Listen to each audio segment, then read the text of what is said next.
మరొక ఎమ్మెల్యే వైఎస్ఆర్సీపీ చేజారారు. ఈ నేపథ్యంలో వైఎస్ఆర్సీపీ నేత బొత్స సత్యనారాయణ మీడియాతో మాట్లాడుతున్నారు. లైవ్ చూద్దాం. వీటి మీద కూడా ఎక్కడా కూడా ఏ విధమైన చర్చ కూడా జరగలే.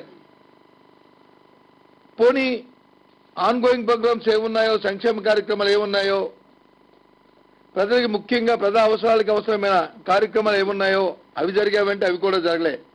విద్య కానీ వైద్యం కానీ,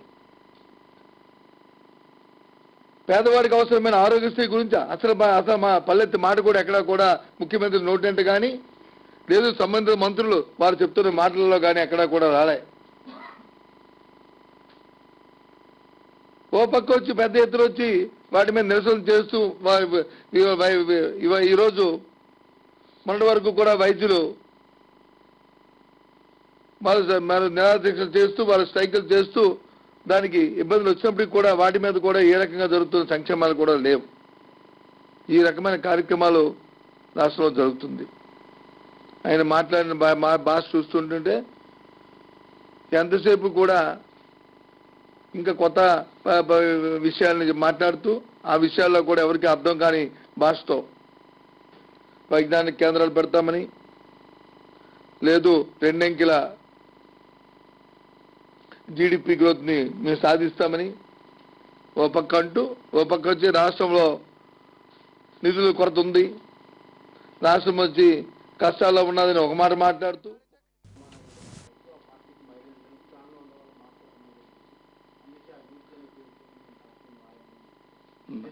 మైలేజ్ నేను అడుగుతుంది అదే. మైలేజ్ అంటే ఏంటి? మైలేజ్ అంటే ఏంటి? మైలేజ్ ఏంటి కారణం దానికి చెప్పండి. మైలేజ్ అంటే ధనమా? మైలేజ్ అంటే అధికారమా? ఏంటి మైలేజ్? బొమ్మనాయుడు గారు చాలా అనుభవజ్ఞులు, సుదీర్ఘకాలం రాజకీయాల్లో ఉన్న కుటుంబం. మైలేజ్కి అర్థం చెప్పనండి. వారు మాట్లాడింది వారి అనుభవం, వారికి నాకంటే ఎక్కువ అనుభవం కూడా ఉండే పరిస్థితి. మైలేజ్ చెప్తాం, దాన్ని బట్టి చెప్పొచ్చు. మైలేజ్కి ఏంటి? What is the men by mileage? అభివృద్ధి. ఎస్, అభివృద్ధి అంటే ఏంటి? అభివృద్ధికి ఏ విధంగా ఈ 2 సంవత్సరాల్లో ఏ పారామీటర్లో రాష్ట్ర అభివృద్ధి చెందిందో చెప్పనండి.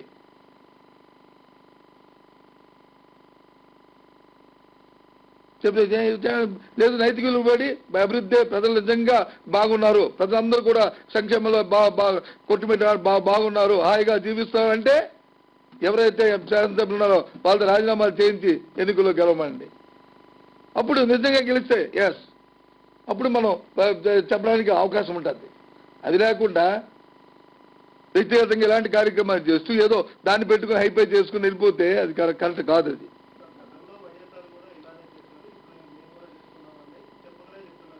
ఎస్, ఒప్పుకున్నాను.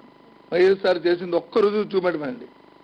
వైఎస్ఆర్ గారు కాంగ్రెస్ కండు ఆ రోజు కాంగ్రెస్ ముఖ్యమంత్రిగా ఏ శాసనసభ్యుడు మెల్ల అయినా సరే వైఎస్ఆర్ గారు కండువా కప్పిన పరిస్థితి చూపెట్టమండి. ఆ రోజు దాని నాగేంద్ర పార్టీ మారితే రాజీనామా చేయించి పార్టీలో చేర్పించిన పరిస్థితి తెలుసు. అవునా కాదా చెప్పమనండి. వాళ్ళు టీఆర్ఎస్ ఎమ్మెల్యేలు వచ్చి ఆ పార్టీ చంగు వచ్చి పార్టీలో విడిపోయారు, 2 గ్రూపులు అయిపోయారు. అంతేగాని ఇలాంటివి ఇదేంటిది? ఇప్పటికైనా ఎమ్మెల్యేలు చేరారు. నేను చెప్తున్నాం, స్వార్థం కోసం, స్వప్రయోగాల కోసం, సొంత ఎజెండాతో అటు తెలుగుదేశం పార్టీ వార్తలకు రాజకీయ లాభాపేక్ష కోసం, వీరికున్న సొంత ఎజెండాలో లాభాపేక్ష కోసం జరుగుతున్న ఒక ప్రక్రియ తప్ప ఇది రాష్ట్ర ప్రజలకు ఏ విధమైన సంబంధం లేదు. రాష్ట్ర ప్రజలు సంక్షోభంలో ఉన్నారు, రాష్ట్రం సంక్షోభంలో ఉంది, రాష్ట్ర ప్రజలు ఇబ్బంది పడుతున్నారు. కాదు అంటే ఏ పారామీటర్లో కానీ కాదు, ఈ పారామీటర్లో రాష్ట్ర అభివృద్ధి చెందింది అంటే వాళ్ళతో రాజీనామాలు చేయించి ఇవాళ ఎన్నికల్లో రమ్మనండి. ఏ జిల్లాలో వెళ్తే ఎవరు వెళ్ళే సమస్య లేదు, ఏ జిల్లాలో వెళ్ళి సరే. ఏదండి, ఎవరైనా సరే, ఎవరైనా సొంత ఎజెండాతో వెళ్తున్న కార్యక్రమం తప్ప ఇది రాష్ట్ర ప్రయోజనాలకు సంబంధించిన ఎజెండా కాదు. స్వార్థం కోసం, సొంత స్వలాభం కోసం తప్ప రాష్ట్ర ప్రయోజనాలకైతే వారితో రాజీనామా చేయించి గెలిస్తే అప్పుడు ప్రజలకైనా గెలిపించారు అనుకోండి. ఎస్, ప్రజలు వచ్చి ఈ అధికారం ఉన్న అధికార పార్టీ తాలూకా పరిపాలన విధానం నచ్చి ఉన్నారు కాబట్టి వెళ్ళారని మనం అందరూ అనుకోవచ్చు. బలం అనేది ఎవరండి? నీ ఏబిఎన్ ఛానల్లో ఒక్క నిమిషం ప్లీజ్ ప్లీజ్ ప్లీజ్, నేను తప్పు మాట్లాడితే నేను సరిదిద్దుకుంటాను, తల దించుకుంటాను. తప్పు నేను మాట్లాడితే సరిదిద్దుకుంటాను, తల దించుకుంటాను. నీ ఏబిఎన్ ఛానల్లో జగన్మోహన్ రెడ్డి గారు నేను గంటలో విడగొడతాననే మాటని నువ్వు చూపెడితే నీ రాజకీయాల నుంచి విరమించేస్తాను. నీ ఏబిఎన్ ఛానల్లో చూపెడితే నేను రాజకీయాల నుంచి విరమించేస్తాను. ఛాలెంజ్, నీ ఛాలెంజ్ చేయకూడదు. రాజకీయాల్లో ఛాలెంజ్